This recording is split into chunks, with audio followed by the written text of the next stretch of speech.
Assalamualaikum warahmatullahi wabarakatuh. Kawan, haruskah kita ketahui bahwa kita adalah manusia terpilih? Mengapa saya katakan demikian? Sekarang coba kita renungkan. Berjuta-juta sel sperma dari ayah kita, hanya satu sel sperma yang mampu membuahi sel telur ibu kita. Dan satu sel itu adalah kita. Mengapa harus kita? Apakah berarti kita adalah yang terbaik dari yang lainnya? Lantas apa hal yang terbaik yang pernah kita lakukan selama ini? Tak ada jawaban lain selain kita adalah pemenang. Hidup ini adalah perjuangan tanpa henti. Kemenangan hari ini bukan berarti kemenangan esok hari. Tidak ada yang jatuh dari langit dengan cuma-cuma. Semua berasal dari usaha dan doa.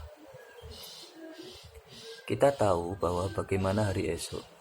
Kita tidak tahu bagaimana hari esok.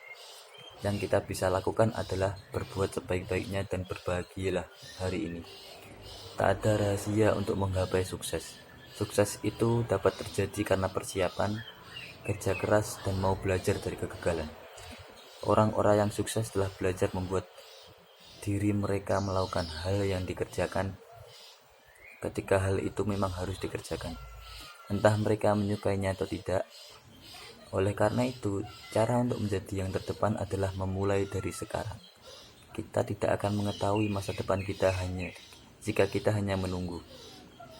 Kegagalan dapat dibagi menjadi dua sebab, yakni orang yang berpikir tidak pernah bertindak dengan orang yang bertindak tapi tidak pernah berpikir.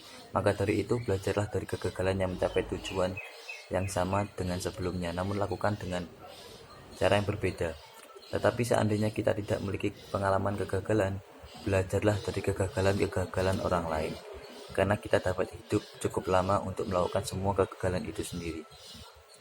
Salah satu yang pasti adalah kita harus rajin belajar dan bertekad untuk menghasilkan prestasi yang membanggakan. Kemudian kita bisa mengikuti kegiatan ekstrakurikuler yang bisa meningkatkan kemampuan kita dalam bergaul. Selain bergaul, kita juga bisa meningkatkan kemampuan kita dalam berkomunikasi dan memiliki tingkat kematangan sikap maupun berpikir. Dari situ, kita bisa menempa diri, menambah pengalaman dan pengetahuan. Bangunlah karakter yang positif.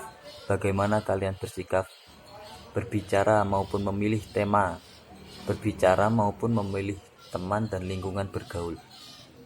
Kita harus lebih hati-hati, jangan sampai terjerumus kepada hal-hal buruk akibat pengaruh dari teman dan lingkungan kita. Semua yang kita bangun dari sekarang akan kembali lagi kepada kita. Jika kita melakukan kebaikan, maka kita akan memetik kebaikan juga. Hidup adalah pilihan yang kita tentukan sendiri. Tidak ada satu orang pun yang bisa memaksa kita untuk menjadi ini atau itu kecuali kalian sendiri. Dan jangan salahkan siapapun jika kalian terjerumus kepada keburukan atau kegagalan di masa depan, karena semua itu adalah hasil pilihan kita sejak awal. Mulailah dari hal kecil, mulai dari diri sendiri, mulai dari saat ini. Kita pasti bisa. Mungkin sekian motivasi dari saya. Kurang lebihnya saya mohon maaf. Wassalamualaikum warahmatullahi wabarakatuh.